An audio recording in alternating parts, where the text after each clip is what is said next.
Welcome to Pure Hustle Podcast. I'm Mike. And this is Orlando, and we're on episode 349. And you might be wondering, if you pay close attention, Orlando, did you not say last episode was 349? And indeed, I did.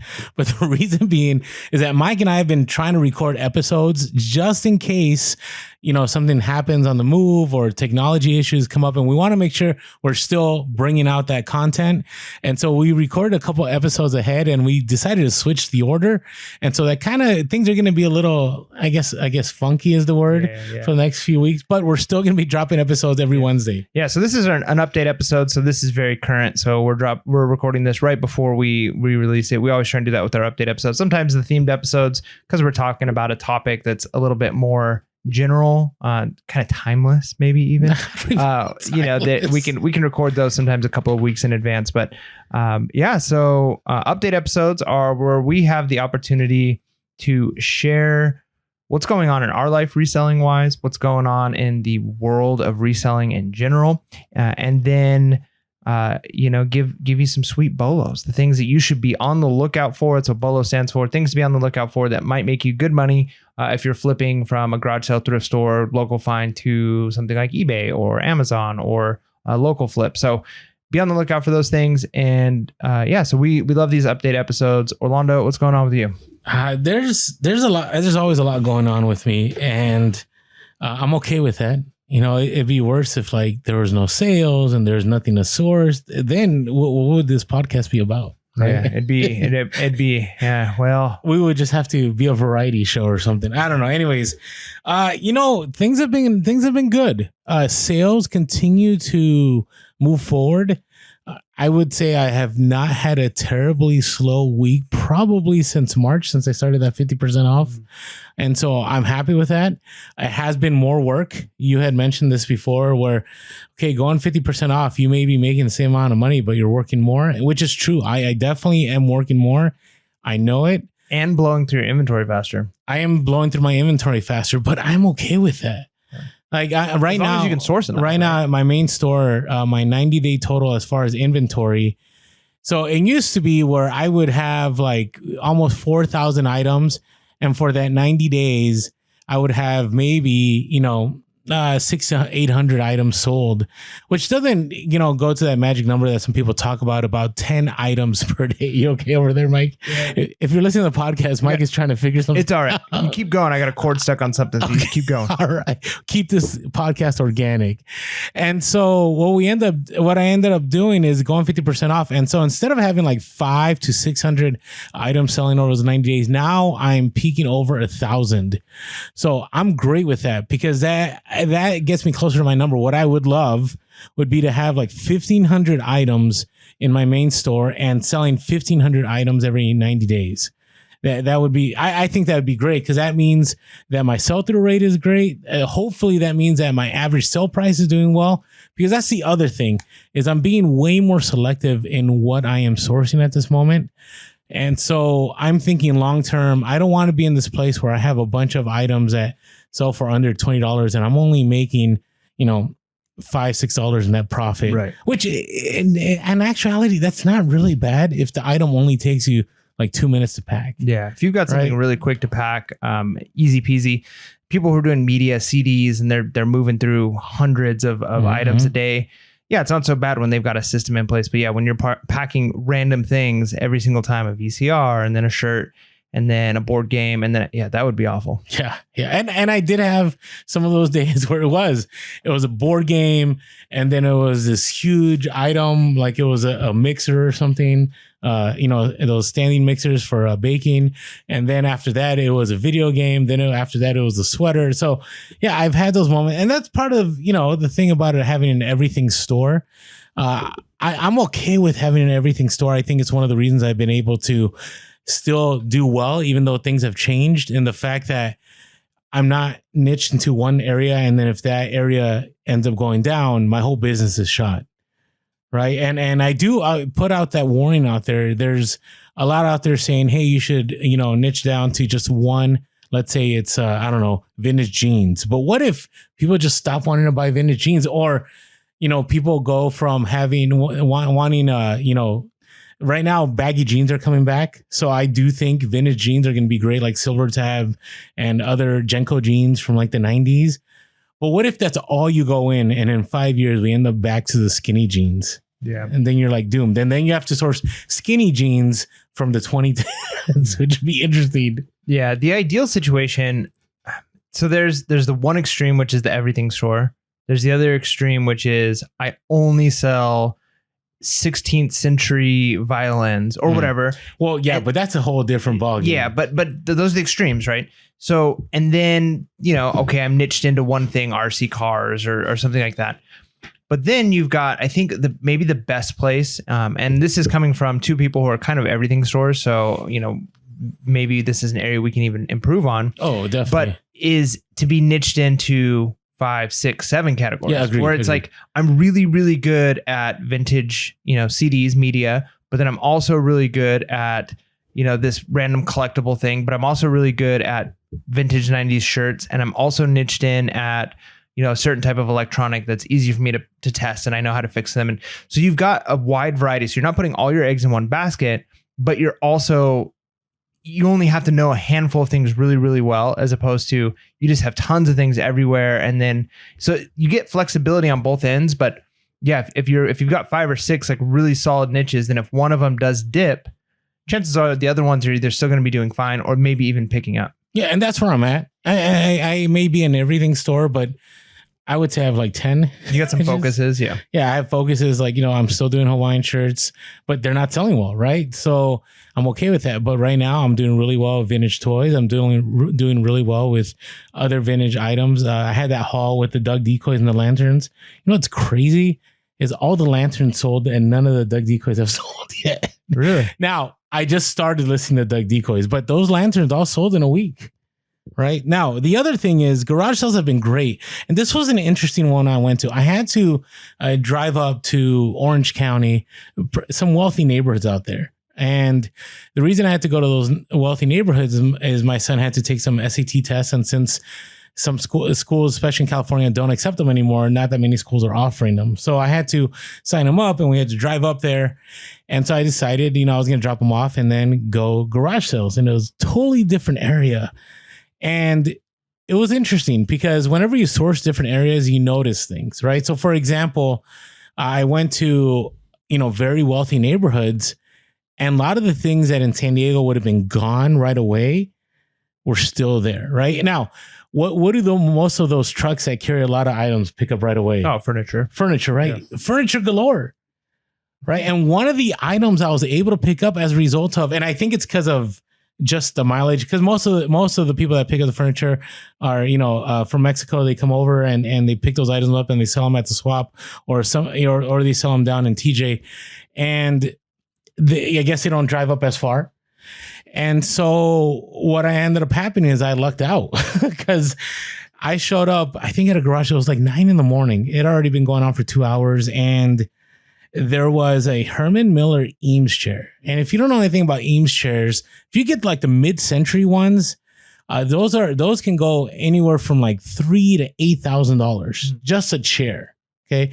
Now the one I picked up was from 2007. It wasn't a vintage piece, but it still is an Eames chair from Herman Miller. And I was looking up comps, and the mid-century ones sell for 8,000 to 100, not 8,000. Sorry. 800. My bad. Still a lot. Still big. 800 to 1,000.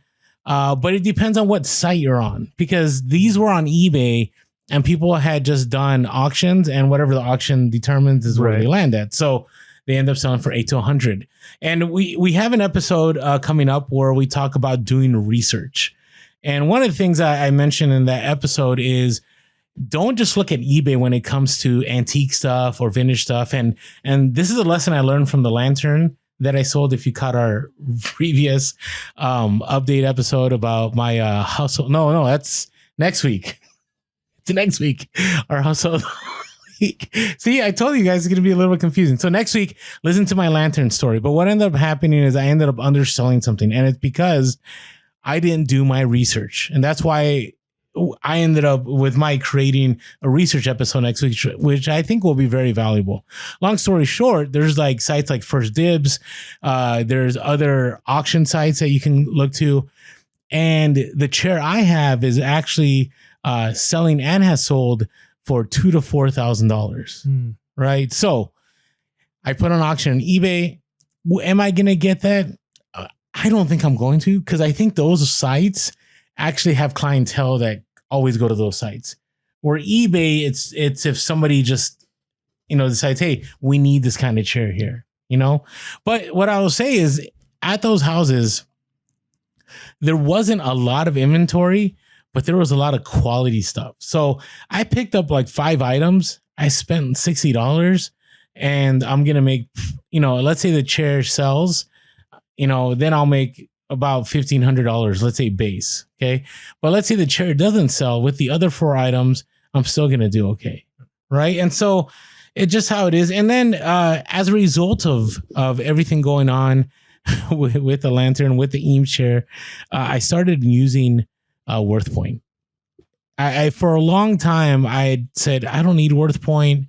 It's so expensive. I think it's expensive. It's like $27 a month.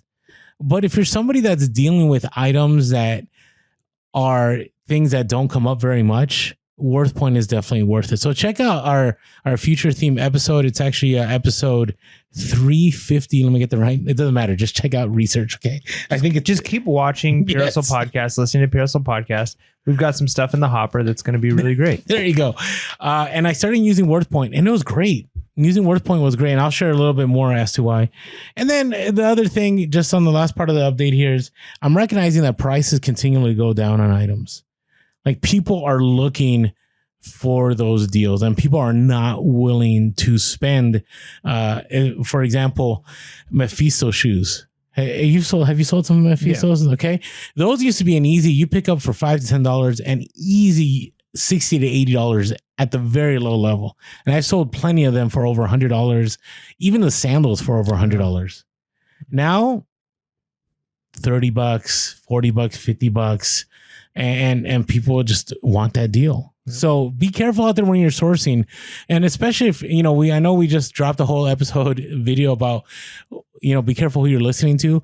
Be careful, like on watching like those BOLO videos or those things what's sold. Make sure they're current videos, because you could be watching a video from even a year ago and you're like, oh, I'm going to pick all these up. And you see something on, let's say, Facebook Marketplace, and you're like 50 pairs of Allen Edmonds shoes, and you pick them up. And your money's going to be tied up for a long time unless there's a certain brand. So be careful about those. All right. What's going on with you? Well, we'll talk more about my move, which I've talked a ton about, in the last several podcasts. But this is the last update episode we're recording before I'm gone. And so the kind of all the things that I've had to do getting ready for leaving, I've done at this point. And so one of the things that I was talked about in a previous episode was going to the swap meet, trying to offload some of the items that are either bigger items. I didn't bring any junk per se, like things that were like terrible, like that should just be trashed. Yeah. I'm not going to offload. Like I would not be okay with offloading something like that I know is broken, for instance. Like if I was like, oh, I tested this VCR and it doesn't work, I'm going to take it to the swap meet. Like I couldn't do that. Morally, I would just feel terrible. So it was all good stuff that I took. And my previous experiences at the swap meet as a buyer have been pretty good. And then I've gone as a seller a couple times. And the times I've gone as a seller, I did really well. And I think part of it was because of the type of items I had. I was offloading lots of like video game type stuff or certain types of toys. And people came really quick for that stuff. And I offloaded a lot of it very fast. Even some furniture things. Now, did people haggle you, or was it just they paid? What I've noticed, okay, so there's one thing I noticed, at least at the swap meet, everywhere is different. So, a strategy or something, the way are these called flea markets on the East Coast? I'm not sure if a flea market and a swap meet's the exact same thing. It might be. I think they are. So yeah, flea market, swap meets. So going to one of these, like one of the things I've noticed is we do the not wanting to give the first number. Yeah. A lot of times people who are walking around, especially if you could tell they're not just like a family who's out strolling looking for some items, but they're people who are like, we're swap meeters. Not necessarily that they're resellers, but that they're looking for deals, and they go probably every week and they're looking for stuff. When they come by and they say, how much you want for this? If you try and have them give you the first number, they just keep on walking unless they're like, absolutely, I need this thing. If they're interested and they say, how much you want for that? And you go, I don't know, give me a price. What are you thinking? They'll just kind of nod and keep going. I had that. I've experienced that every time I've gone, and it's hard because The nod. yeah, because our natural method when we go to garage sales and things like that is the awkward silence, trying to get them to give the first number. And if it's a regular at a flea market or swap meet, at least here, that method doesn't tend to work with those people because they want to hear a real low number that they can work with. And if you do the, I don't know, give me a price, unless they're like, I need this item, they're going to keep going because maybe it's just that they do so much negotiating. They just know they get to feel like, all right, you're not the person I'm looking for on this, right? Interesting. Because I guess one of the things I was going to say is like, I had to pay $30 to go into the swap meet. I didn't do so well this time. I made a little bit of money, but I broke it down like price per hour, and it was like I would have been just better off just donating the stuff and just spending the day with my family. You know, like it was like I made $15 an hour for like the 5 hours I was there, and it's like that just wasn't worth it. But you know what? That reminds me.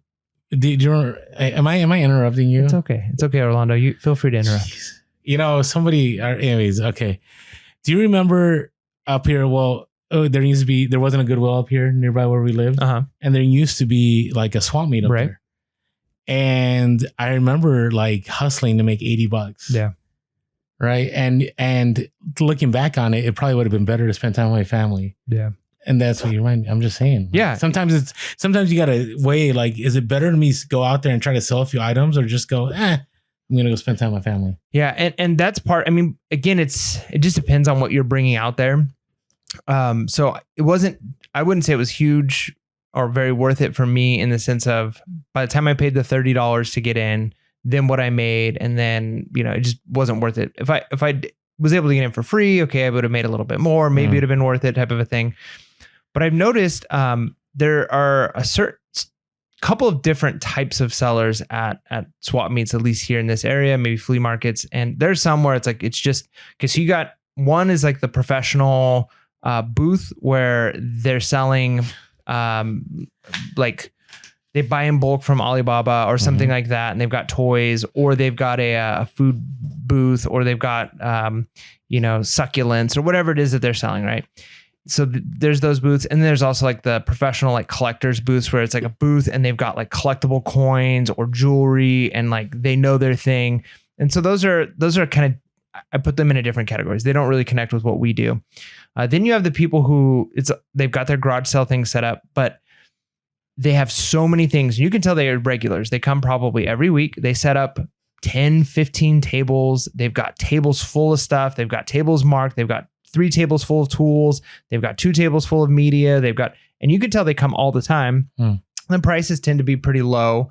But they're moving. I've noticed it makes it worth it for them because they're moving so many things. And so it goes back to what we've talked about, like just how many items you have in your store.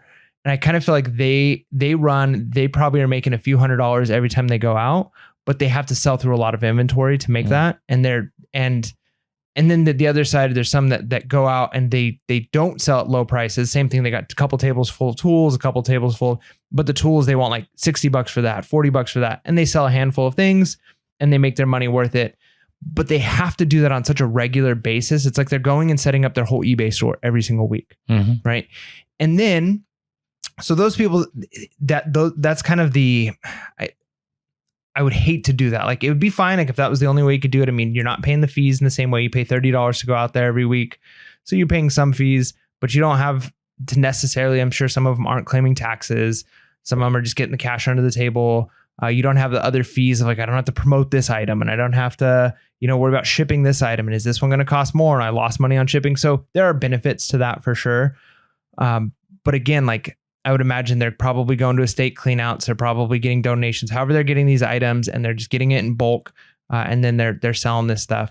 The other type of sellers, and I had one of these pull up next to me, are the sellers who they maybe only go, maybe it's their only time ever going. Maybe they go once every blue moon, but they're just trying to like do a garage sale type thing and offload as much of their personal stuff as they can, as fast as they can. And those are the sellers, man, when they show up, people know. So the people who are there regularly at flea markets and swap meets, they know who the regulars are. And how if early? It doesn't matter how early. Oh, really? If you show up, I had some of them show up like, so that they open up at like 5 o'clock or 4 o'clock or something crazy, 4:30. People show up at 10:30. They're coming in late and they're pulling in, or same thing. Some people come early in the morning if one of those cars pulls up and people recognize like, hey, this is new, this is different.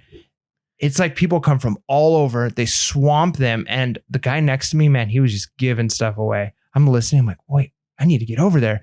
Cause he's like, he had like a big 15-foot ladder and he's like, I don't know, $5 for this. And he's just offloading all of this stuff for crazy cheap prices. And so those are the two different ways I think you can be successful at a swap meet is if you're going and you're just like, I just got to offload a whole bunch of stuff and I'm willing to basically give it away, but I'm going to try and offload it all. If you're trying to go and get decent prices with only like, I only had like maybe 20 things there. It wasn't like I had hundreds and hundreds and hundreds of things. So if I'm trying to get decent prices at 20 things, it's just not going to work. But if I had, hundreds of items, thousands of items, and I'm selling them at really low, or I'm trying to get high prices for, but hey, as long as I sell a handful, I'm going to be okay. So the swap meet life is only, I feel like, works for certain types of sellers under certain circumstances. And, I couldn't do it long-term as a seller. I think occasionally I do well there as a buyer because, again, you notice those people who show up and it's like, hey, this person is just offloading everything they have as cheap as they can. So if you're willing to almost do the Goodwill bin thing, get in there with some elbows next to some people, you're going to pick up some nice things. In fact, I just missed out on a bench. There was like a really nice bench that he was selling for $25, which probably cost like $400 for like a piece of furniture bench, like a nice one. And I was texting my wife like, hey, but is this the right size? Would you want this? And she's like, yes, get it. And I like walked over there and he had already sold it. I'm like, oh, dang it. But yeah. So anyways, bittersweet. Didn't end up selling as much as I wanted to. I talked in a previous hustle of the week that I actually kept a bunch of my slot car tracks. Yeah. So yeah, that works out. Yeah. I'm just fascinated by that experience because again, I brought up when I was doing the rummage sales, and I think as you resell, you begin to understand that going the eBay route is easier. At least that was my experience. Like I would never go back to those days, right? During those days, I didn't know any better. I was doing the whole Dave Ramsey, getting out of debt, getting up at like 5 a.m, packing up the car, unloading. Oh, it was and then being out there for like 3-4 hours and it was hot and you got to set it all up and tear it all down. And everybody wants every weekend. Bottom. Like think about how you feel when you get lowball messages at the swap. It's a whole different level of lowballing. And so, and again, if people go, well, Orlando, you lowball people all the time. I know, but doesn't mean I both can be true. I can also lowball and I can also not like it when people lowball. Just the way it is. Okay. But the other side of it too is there are listeners. There's a lot of our listeners that's how they source. They actually go to the flea market and they find killer deals and they have great hustles a week. I don't know many that actually go to the swap and go to the flea market and offload stuff.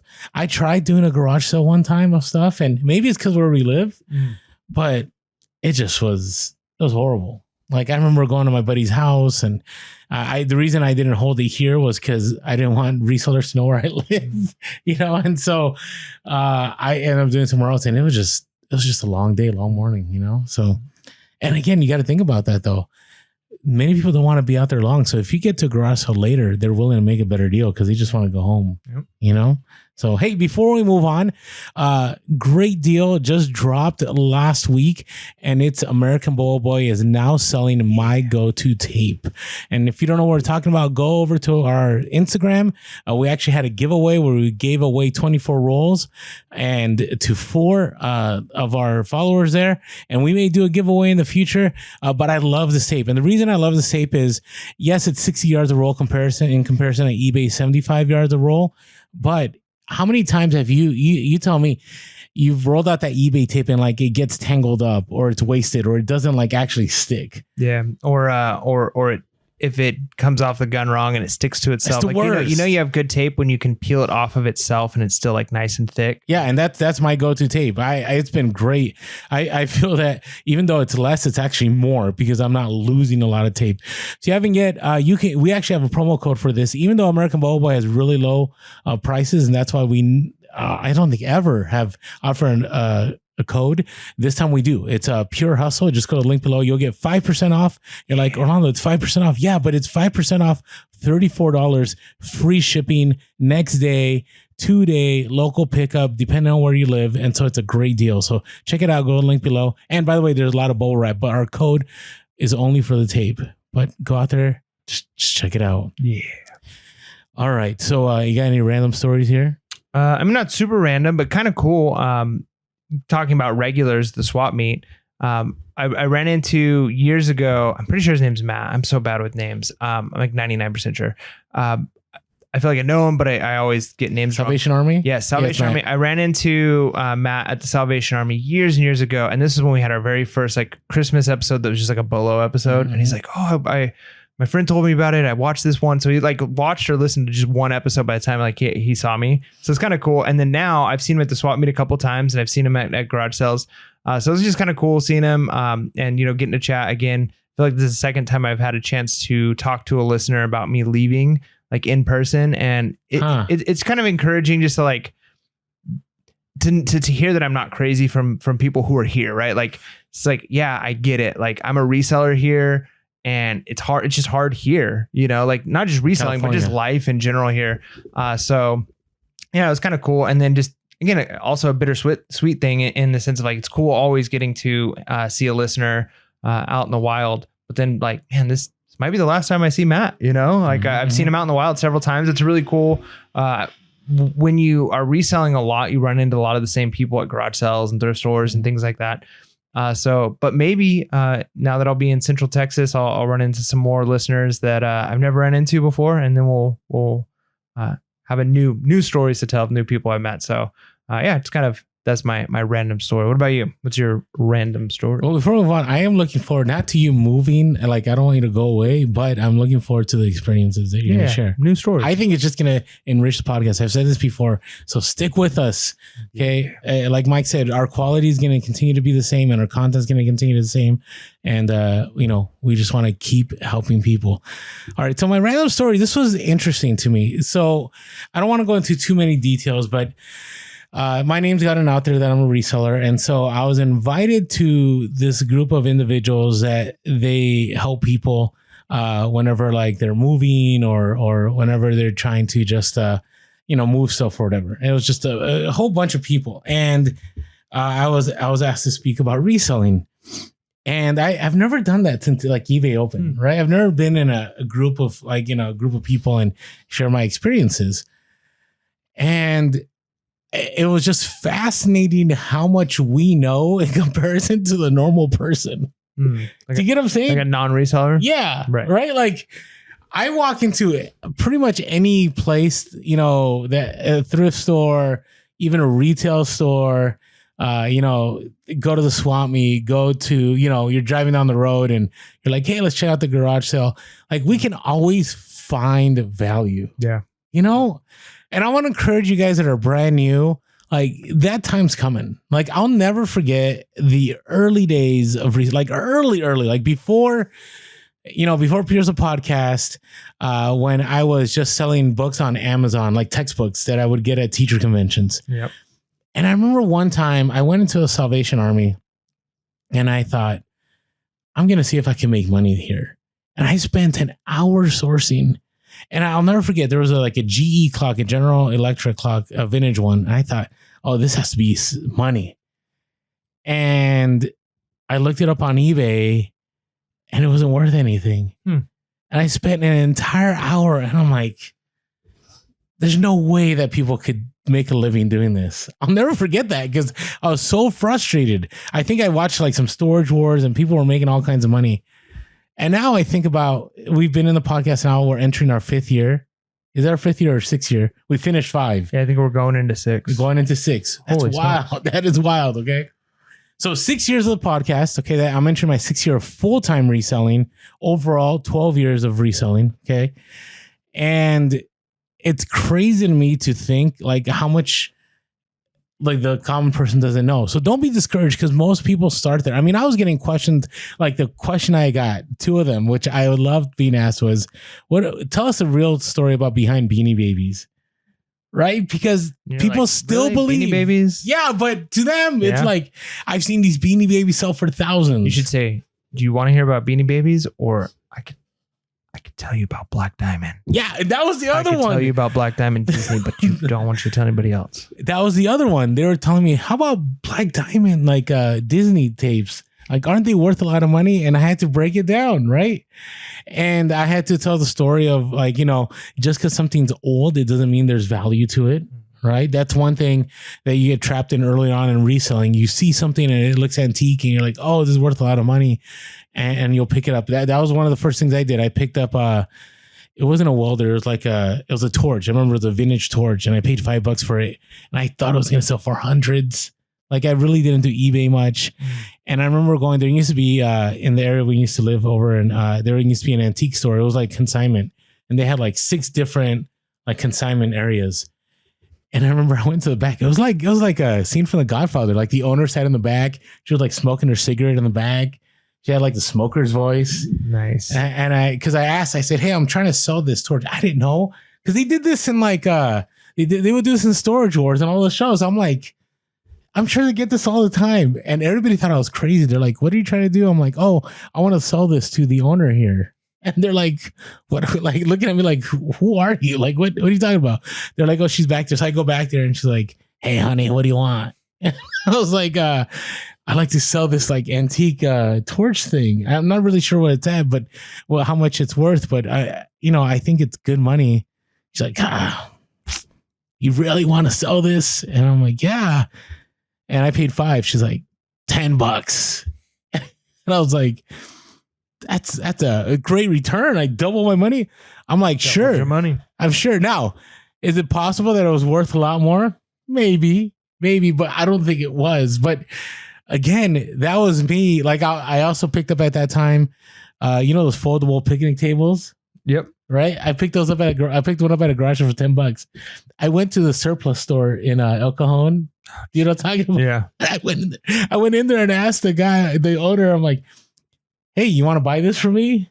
I mean, this is early days. I mean, so you were trying to like buy stuff at like garage sales and stuff and then sell it at pawn shops. Is like yes. what you were trying to do. Yeah. Well. Okay. And that guy, he's like, I'll give you 15 for it. And so I'm like, all right. So I sold it to him for, I bought it for 10 and I sold it for 15 and I was happy with that. But again, I had no idea, like even how to, at one point, I didn't know how to search solds, right? I didn't know about sell through. I didn't know about, that there's money in clothing. I didn't know any of that. So I already said, I share this to new resellers. Hey, you might be out there going to garage sales, going to thrift stores, going to the swap meet, the flea market, whatever you want to call it, and you're not finding anything. And it's not because there isn't anything. It's just because your knowledge isn't there. Yeah. And the more you do this, your knowledge will build and you'll be amazed at the fact that you can go every single Saturday and you'll pretty much find stuff. Now, I even get skunked some Saturdays. I go out there and there really isn't anything.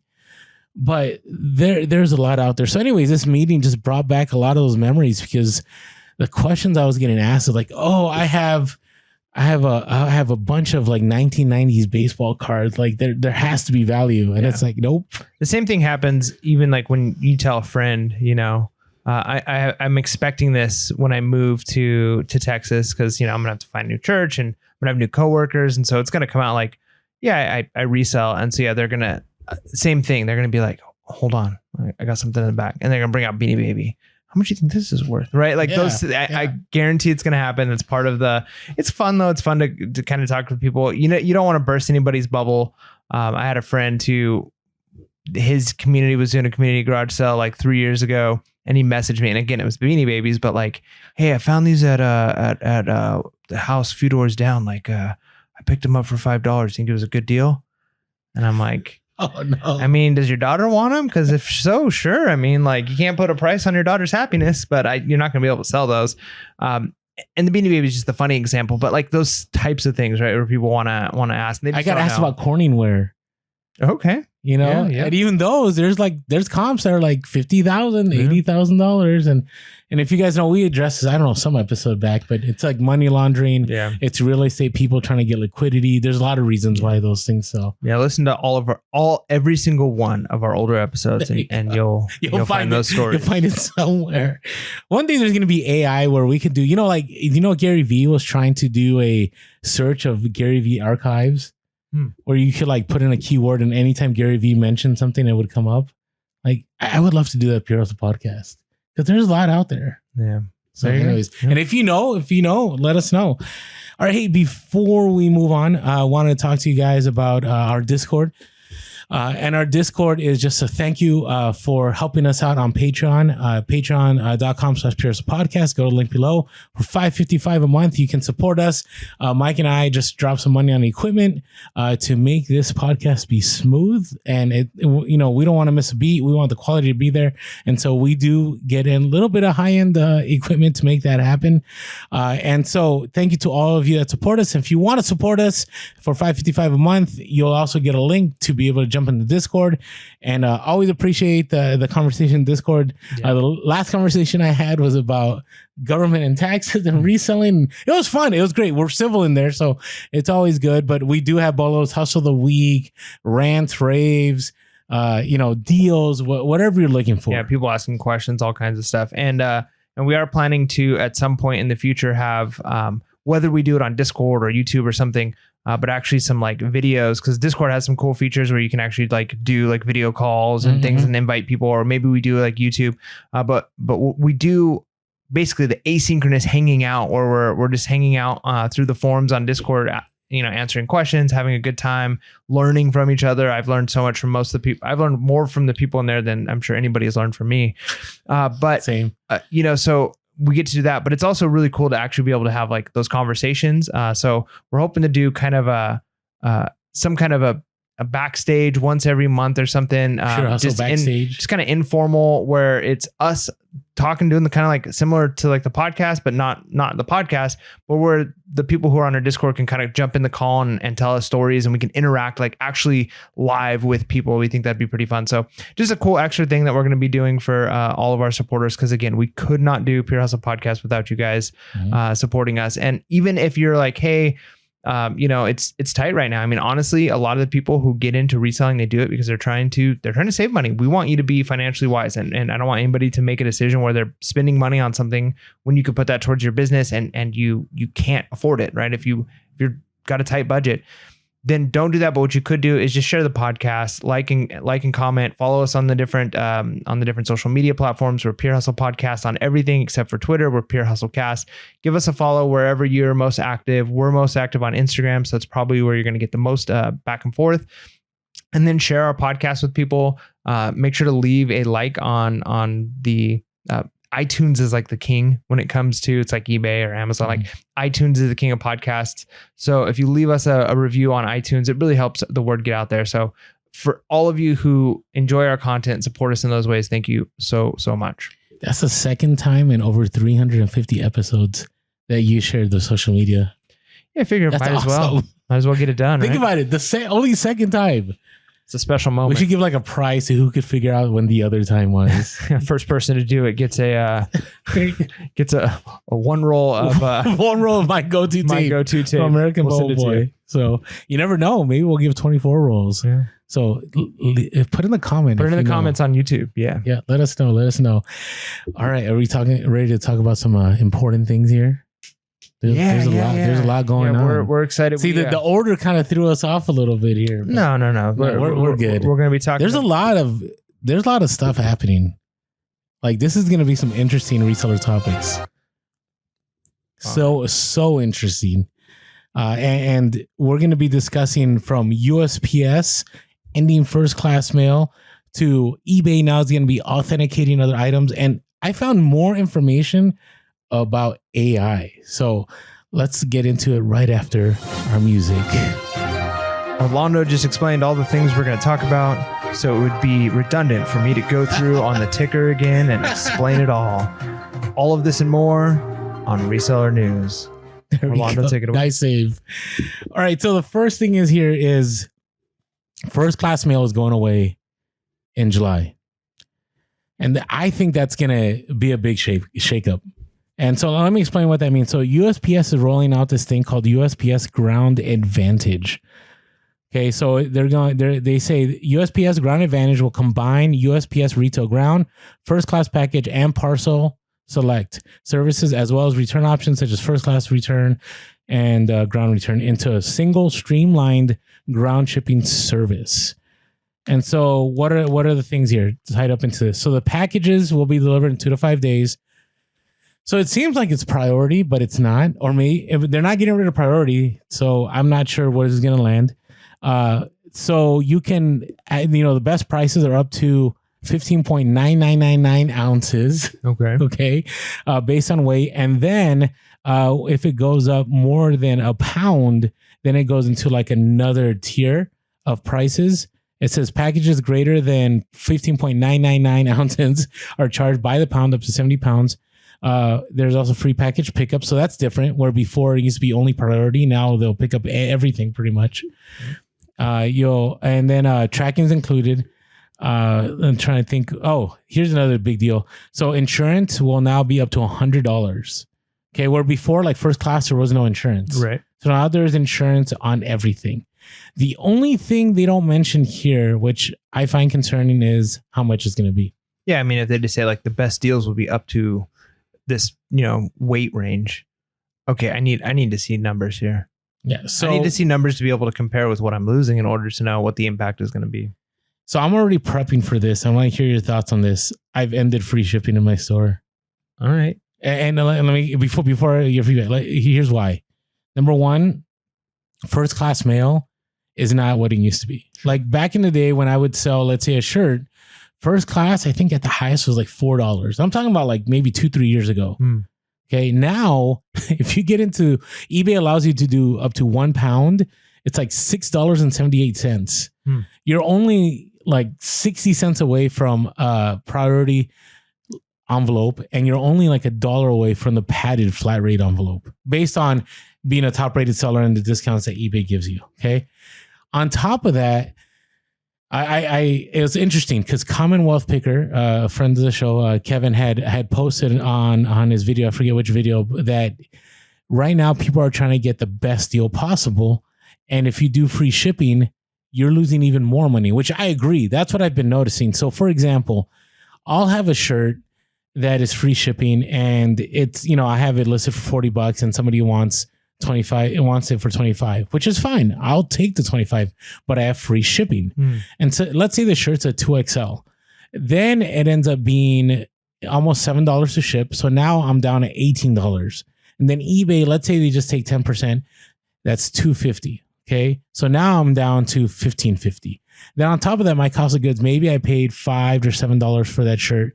So now I'm down to like $7 or $8 net profit, but that's not even including the time I spent listing, sourcing, not even including gas, like none of that. So the reality is on a $25 sale that I have free shipping, I may be making like $3 to $4 net, which is kind of wild.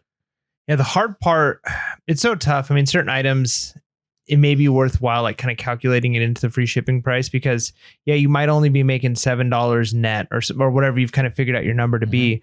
But if you're like, okay, well, if I do calculated shipping or I charge a certain amount for shipping, then I know I'll make $15 or I should make about $15 on this shirt.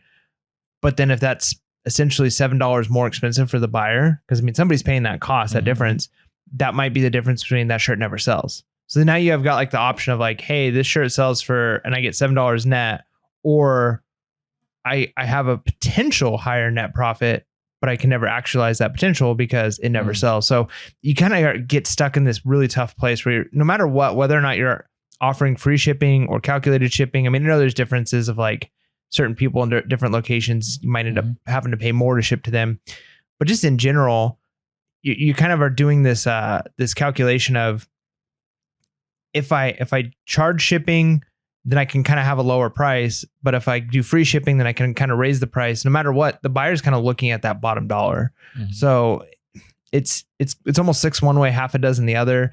And the increase in shipping costs, we can't fully pass that on to the customer without expecting to see like reduced sales. Well, now my counter to that is almost all platforms now have people like, for example, even Amazon, right? Amazon, yes, they do prime shipping, but if I want it like overnight or if I want it at a certain time, they're going to charge me an extra $3, right?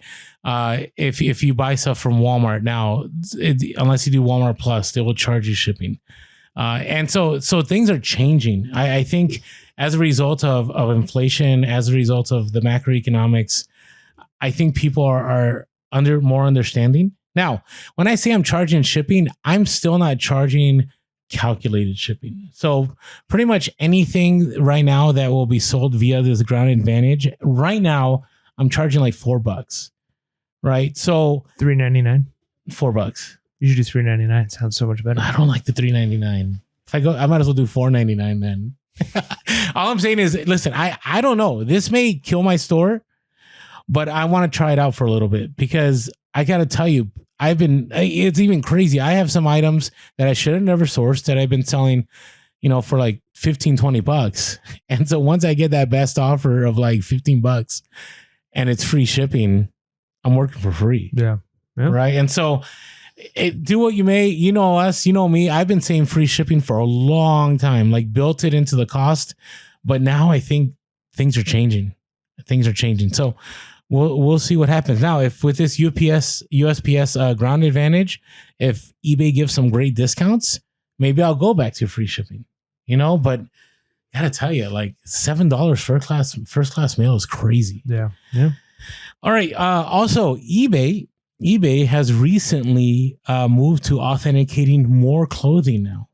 So you have to be even more careful about what you're sourcing. Not saying you should be out there sourcing fake stuff. What I'm saying is be careful because even when you have legitimate stuff, again, these are humans that are validating things and they make mistakes.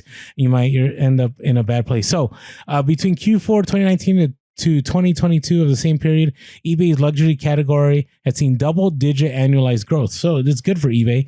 eBay claims that due to its authentication service, driving consumer confidence as well as new programs, including certified by brand, their users are more comfortable purchasing from eBay.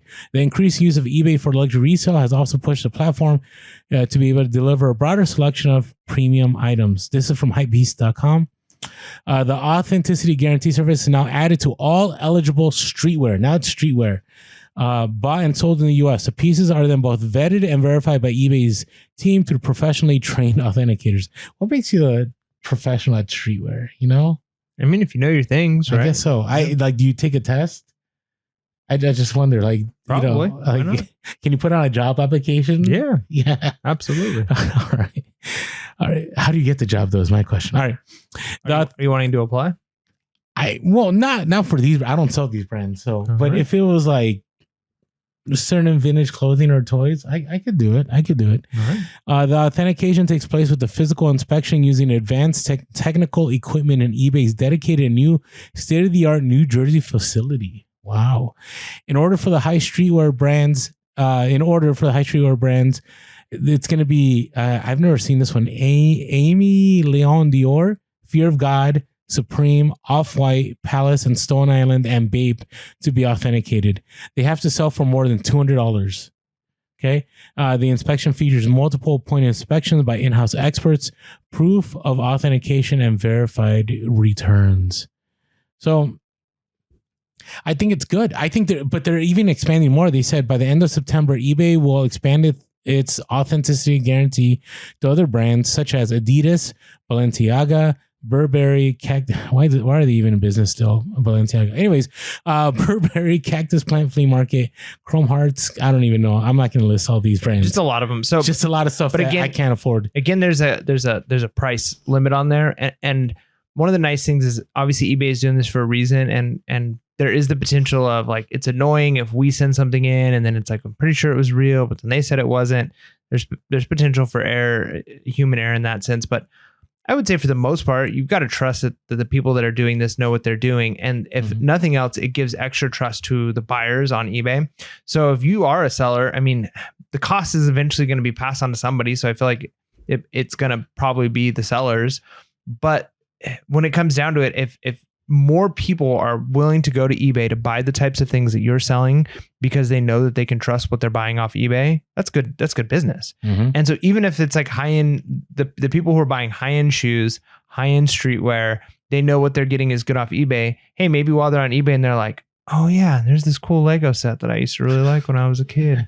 So I'm going to buy this too, because they're already there. They're used to buying things on eBay. So in the long run, it can be good, to be pulling in people with money to have more confidence in the platform. I don't see it as a bad thing. again, potential that it could run into some issues for you.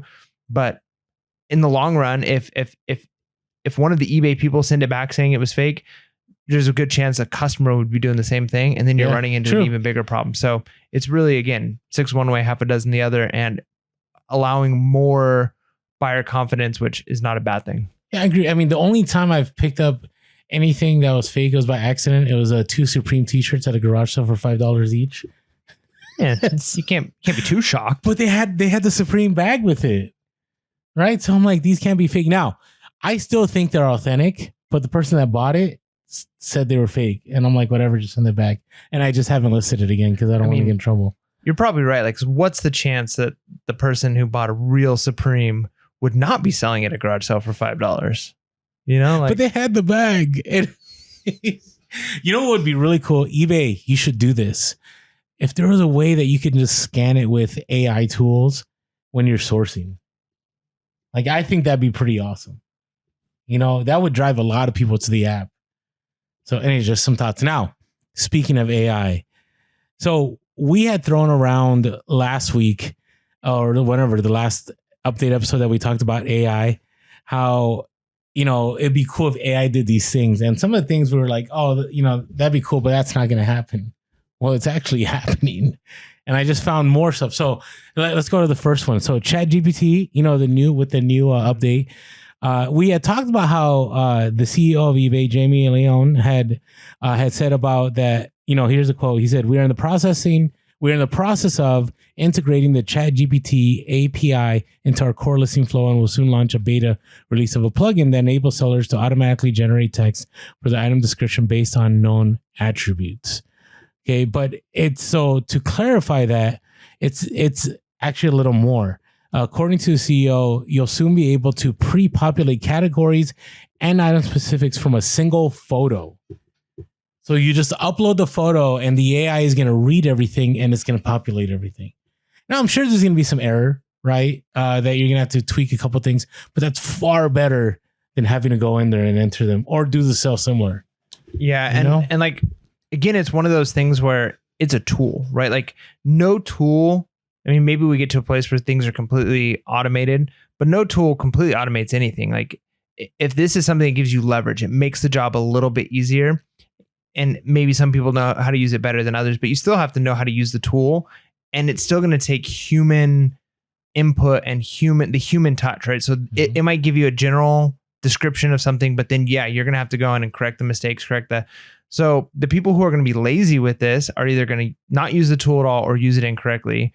And I still think there's going to be work to be done. Like, for instance, I use ChatGPT a lot right now for things like, hey, I'm sending this really, really important email that I had to have this document that's like got some legal stuff in it. Not like super legal, but like could potentially become a legal issue if I don't cover my bases right. Mm-hmm. So I type up the email as I would send it, and then I run it through ChatGPT, and I have it kind of maybe find any errors, maybe make the tone a little bit, change the tone in one direction or another. And then it comes back out and it's really good, but I still then have to go through and tweak some things like, oh, nope, this isn't quite right. Or no, this doesn't match the scenario. So it actually takes longer to do. It's not like the tool has completely made the job where I don't have to now work at all. The tool makes it so that I have a better product, but there's still more input that I have to put into it.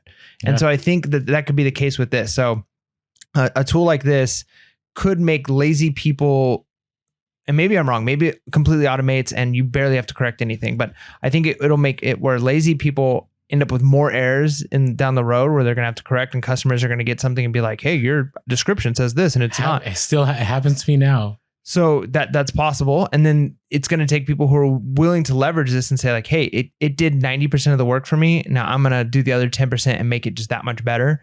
And then that sets you apart from everybody else. So it's a tool. It doesn't completely do the work for you, but it can make the work you have to do, make it so you have a better product in the end. And like, wow, I wouldn't have added those things in the description, or wow, it hit some item specifics that I wouldn't have even have thought or known to have filled in, but it had that data that was useful for me. So yeah, I mean, any tool is going to be good as long as it's used correctly, and not every tool can be used in every scenario. So there are going to be times where it's like, hey, taking the picture of this item is not going to work.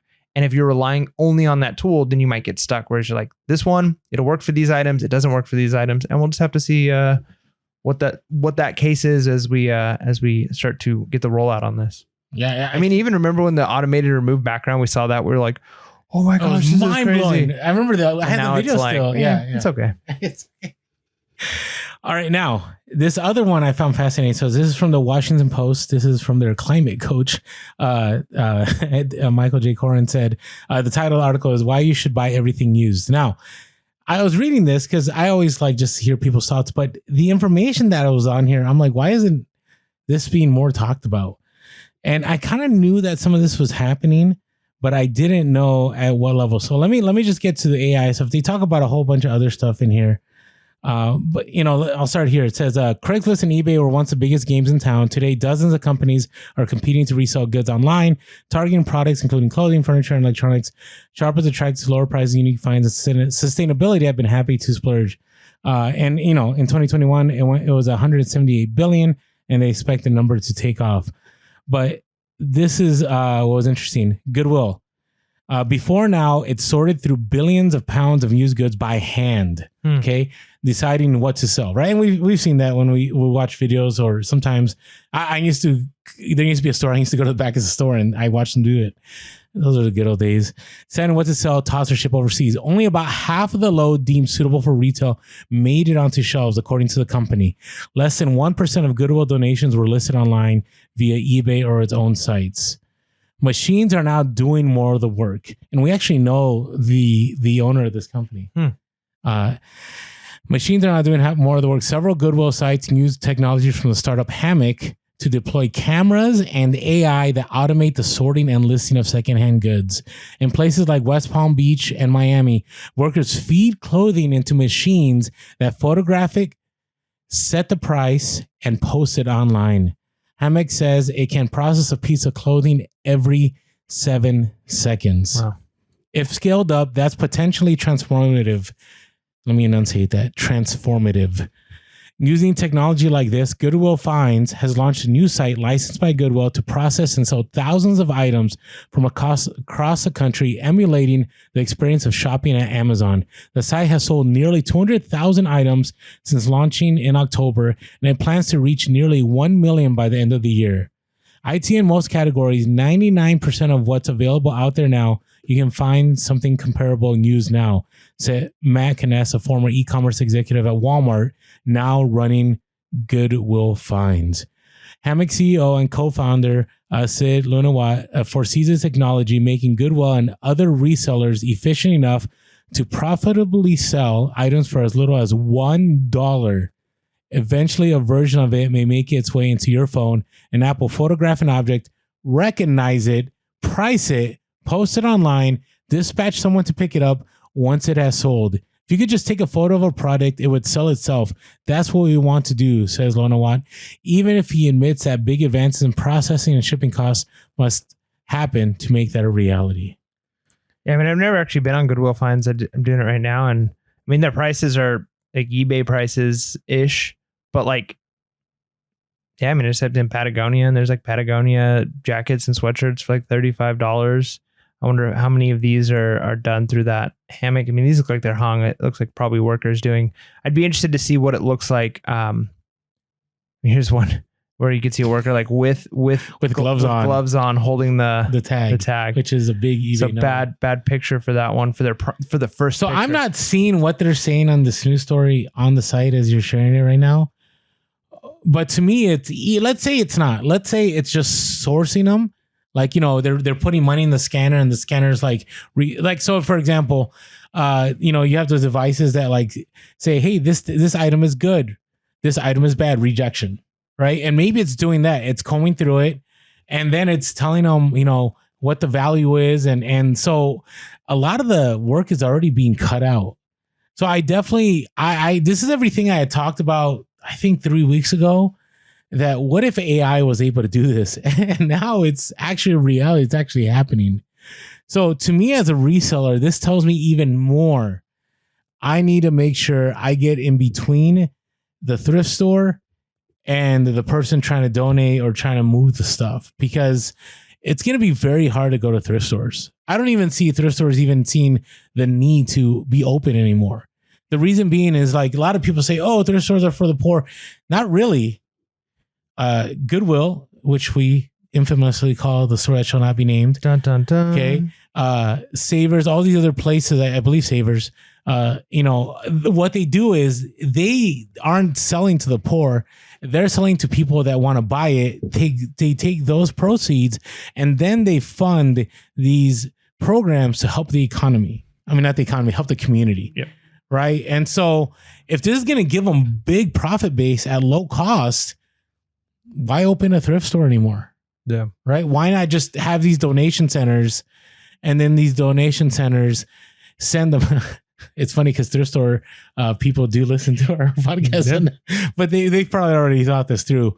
But why even have the stores? Why not just have the centers? Yeah. I mean, I still think, yes, but no. I mean, it's like anything. Like Amazon came out and it totally revolutionized shopping, but also Walmart still exists, right? Like, okay, I see what you're saying. Most things you can buy at stores, you can buy online now. People still go brick and mortar. So things have changed. It definitely makes an impact, but I don't see brick and mortar going away anytime soon. So anyways, just things to think about. Again, I definitely believe that people need to hone their craft. You need to get better about sourcing. You get better about identifying stuff, right? All the other stuff, learning how to list, learning how to ship, I think that's going to be secondary. I think the primary thing is developing your knowledge of what you're sourcing. I think if you can do that, you'll win. It's kind of like this argument that a lot of people are making that a lot of people are going to lose jobs to the AI, which they will. But any time in history where there's been innovation, people have figured out other ways to make money, right? And ultimately, at least not yet, people can go, like, for example, we're teachers, right? We're educators, okay? The reality is no one ever has to hire us to teach, right? They could send their kid in front of a screen and they can Google the information, or they could watch YouTube videos. They could do that. But why do people hire people like Mike and I? It's because of who we are and what we bring to the table, right? The relatability, the connection to the students, the ability to read people, to see how can we help this student when they're struggling? How can we develop information and deliver that information in a way that people will find value in it? And I think humans can do that and technology cannot. Mm-hmm. And so these are things that we need to think about as resellers. Like, what can we do that, will still separate us from these machines? Yeah. Good. It's crazy. I never thought I'd say that will separate us from machines. It's getting weird, man. Maybe one day, maybe for one of our Pearsall podcast backstage, I have a ton that I want to talk about when it comes to just AI in general and like where our culture is going. It's not like all reseller related, so we'll save that for some off-topic stuff. But man, it is a weird world we're entering in. Let us know in the comments below whether it's reselling related or not, as long as it's, I always say school appropriate when I'm talking to my students, but let's keep the community as clean as possible. Let's not be out of control, mean to anybody in particular of any kind of whatever. But if you have anything to say about AI just in general, where do you think it's going? Let us know in the comments. We'd love to see what your thoughts are on that. And just remember, if AI does take over, anything you say negative in the comments, AI will remember. Yeah. So you got to protect yourself. I love AI. AI is great. All AI robotics is amazing. All right, does that protect me? All right, before we move on, here's a great technology that is not AI, but will help you, and it's My Reseller Genie. And if you're having trouble with bookkeeping, you still haven't done your taxes, you set up that extension because you're like, I don't know what to do. GoDaddy bookkeeping went away. I can't figure out Quicken Books. My Reseller Genie is a great solution. And so if you haven't used it yet, I invite you to use our code, Pearsall, all caps. Go to My Reseller Genie in the link below. You'll get that 15% off the first month. And I'm pretty sure you're going to stick with it because it's a great tool. It helps you track how much you spend. It helps you keep all your expenses up to date. And it imports all information from eBay. And their new thing now is if you have multiple eBay stores, they have multiple integration of eBay stores and to keep track of everything. So again, check them out. Go to the link below. Use our code Pearsall, all caps, for 15% off the first month of My Reseller Genie. Yeah. All right. What is your item for profit here? Bolo. What's your bolo? Yeah. All right. So my bolo, my item for profit, as Orlando put it. So this is an interesting one. It can go a lot of different directions, but I think it's cool.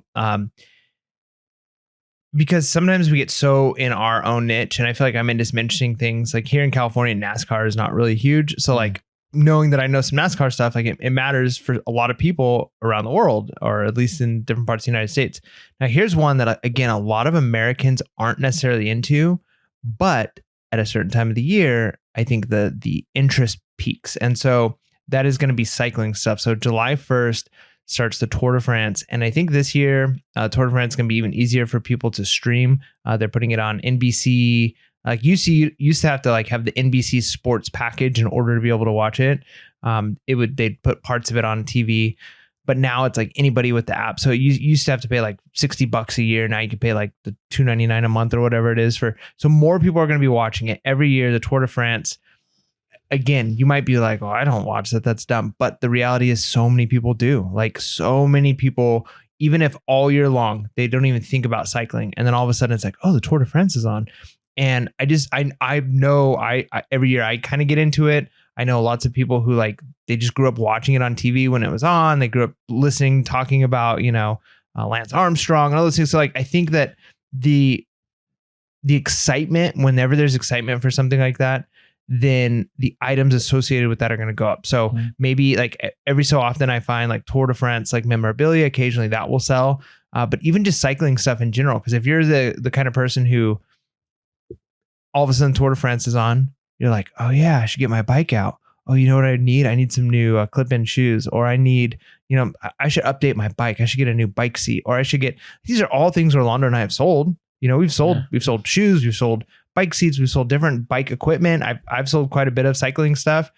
And if you're not like paying attention to when that time is like really hot, it's a lot of times it's July, it's the Tour de France. Like people are going to be buying things around that time. So I think that's a bolo right now. If you have this stuff, maybe up the prices as things get closer to Tour de France. And if you don't, maybe when you're at garage sales, thrift stores, take a look at cycling stuff. It can be very profitable. And this isn't my bolo, but I want to add to what you're saying. Number one, cycling jerseys are good money. Mm-hmm. Bicycle seats, always look those up, just the seats themselves. Like this last garage sale, I was trying to pick up one that sold for 150, but they wanted 40. And I was like, I don't know how long it's going to sit. So I didn't pick it up, but there's money. But yeah, whenever there's events, right, there's going to be money. And so right now, the second, maybe the third greatest, I don't know, maybe the greatest soccer player of all time. I'm a Maradona fan myself. People that love Pelé. But Lionel Messi is now playing in the MLS, according to reports, right? And so I think there's going to be a huge surge in like Major League Soccer stuff in the United States. And everybody I know, Major League Soccer, like really, like no one really watches it. I think now things are going to change with him coming here. Even now, a lot of resellers caught on to this. They realized he was coming over. They started buying up tickets, which kind of bothers me because I wanted a ticket. And here in San Diego, we have a MLS team now at our new Snapdragon Stadium. And so I definitely would look into as MLS, I don't even know when the seasons are. I haven't gone to a game. What is MLS? A Major League Soccer. Major League. Okay. Major League. So think of Major League Baseball, but it's soccer. Gotcha. Okay.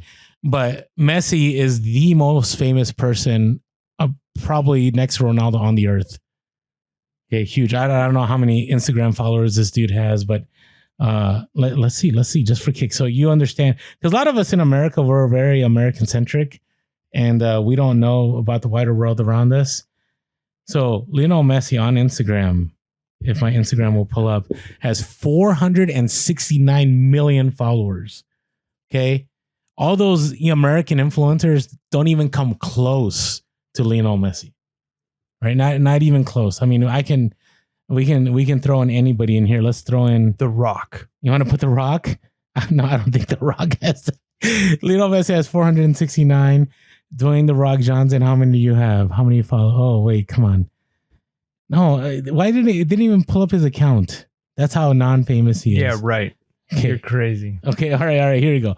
Dwayne The Rock Instagram. Okay, let's see. Here we go. Okay, so Messi had 469 million. I wonder, people already know where that's more than the entire United States. Yes. Sure. Okay, 383 million. So it's up there. It's up there. You're right. I didn't think he would have that much. Oh, dude, The Rock? Are you kidding really? me? Yeah. The guy from WWF to Fast and Furious? Dude, The Rock is, I mean, if he ran for president, he'd probably win. I'm telling you. You know what? I'm not going to debate that with you. People have been wanting to vote for that. I think people write in The Rock every year. For yeah, president. I knew. Anyways, all right. So my bolo, this is a wild episode. Like we've got all over the place here, but we focused on reselling. All right. Game day giveaways, whether it be hockey, whether it be basketball, baseball, whatever it is. Now, initially, there's not going to be value because there's going to be thousands of them available. But over time, you can sell them. So, for example, I went to a garage sale. I spent $80 on a whole bunch of San Diego Padres game giveaways from like the late 90s, early 2000s. And I've made I think I've made close to over 1,000 on all of them. Like some of them were like Tony Gwynn bats. They weren't even signed by Tony Gwynn. They just said Tony Gwynn, and it was from one of the seasons that he played. And Tony Gwynn is very popular in San Diego, or pretty much in all of MLB.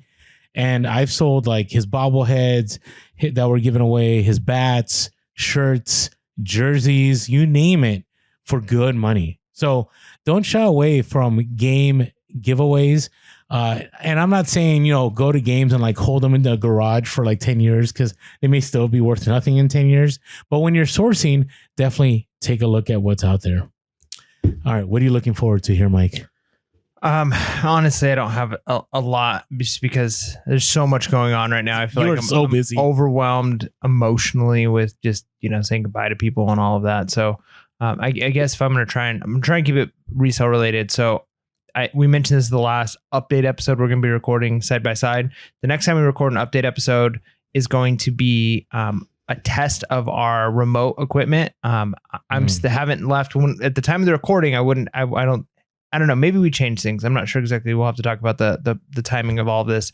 But eventually, our next episode, I think when we record, next update. Maybe it's our next episode. We're gonna be testing out the equipment with me here still in San Diego, but at my place, you here in the studio. And I love technology. I love messing with tinkering with hardware and like, okay, did we get it to work? So it's exciting. And then just kind of like starting to get a picture of what the future of Pure Hustle podcast will look like. That'll be cool. Yeah. I think it's awesome. We're continuing on. Of course, man. It's PHP for life. For life. I can get a tattoo. 6 years.